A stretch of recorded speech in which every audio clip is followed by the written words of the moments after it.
మనం సేఫ్గా ఉన్నాం, మన దగ్గర అంతా బాగానే ఉన్నాం అనుకుంటున్నాం. కానీ మన చుట్టూ మన దేశం మీద జరుగుతున్నటువంటి కుట్రలు ఏవైతే పాకిస్తాన్ జరుపుతున్న కుట్రలు, చైనా జరుపుతున్నటువంటి కుట్రలు, వీటన్నిటి ఇంపాక్ట్ మన సరిహద్దుల్లో పంజాబ్లో ఎలాంటి పరిణామాలు ఉన్నాయి, మణిపూర్లో ఎట్లాంటి పరిస్థితులు వస్తున్నాయి, బెంగాల్లో ఎట్లాంటి పరిస్థితులు వస్తున్నాయి, ఎందుకు అట్లాంటి పరిస్థితులు వచ్చినాయి అనేది ఆల్రెడీ నేను ఎక్స్పర్ట్స్తో ఇంటర్వ్యూస్గా కూడా ప్రొజెక్ట్ చేస్తున్నాను.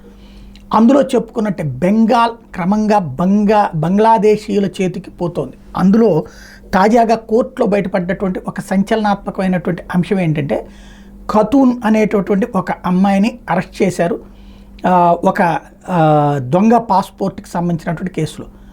ఆ తర్వాత అసలు విషయం బయటపడింది ఏంటంటే, ఆవిడ స్థానిక మహిళ అనుకున్నారు. తీరా చూస్తే తను బంగ్లాదేశ్ నుండి అక్రమంగా చొరబాటయ్యి బెంగాల్లోకి అడుగుపెట్టింది.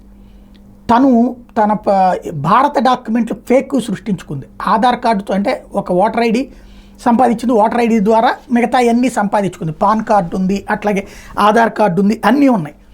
తర్వాత అప్పటి నుండి ఇప్పుడు బంగ్లాదేశ్ నుండి వచ్చే వాళ్ళని ఆవిడ షెల్టర్ ఇస్తుంది. ఎట్లాగా శరణార్థులుగా కాకుండా అక్రమ చొరబాటుదారుల్ని ఇక్కడికి వచ్చాక వాళ్ళందరికీ ఈ సర్టిఫికెట్లన్నీ ప్రొవైడ్ చేసేది, ఓటర్ ఐడి ఇప్పించడం, ఈ సర్టిఫికెట్లన్నీ ప్రొవైడ్ చేసేటటువంటి కార్యక్రమం తెలివిగా నడిపిస్తోంది. ఈ విషయం ఆధారాలతో సహా కోర్టులో బయటపడేటప్పటికి జడ్జి గారు చాలా సీరియస్ అయ్యారు. అసలు ముందు ఆవిడ మొత్తం జాతకం అంతా బయటపట్టమన్నారు. ఎందుకయ్యా ఇట్లాంటి చాలా జరుగుతాయి కదా అంటే, అసలు విషయం అక్కడ లాజిక్ అసలు ఉంది.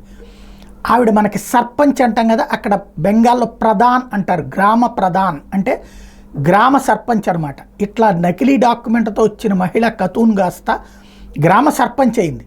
వచ్చి ఆ గ్రామం మొత్తం ఇప్పుడు ఆ బంగ్లాదేశీ వాళ్ళతో తయారు చేసేసింది. గ్రామ సర్పంచ్ కాబట్టి డాక్యుమెంట్ ఇచ్చే అధికారం ఉంది. ఇది అతిపెద్దదైనటువంటి సంక్షోభం. కొత్త నిజం బయటపడింది.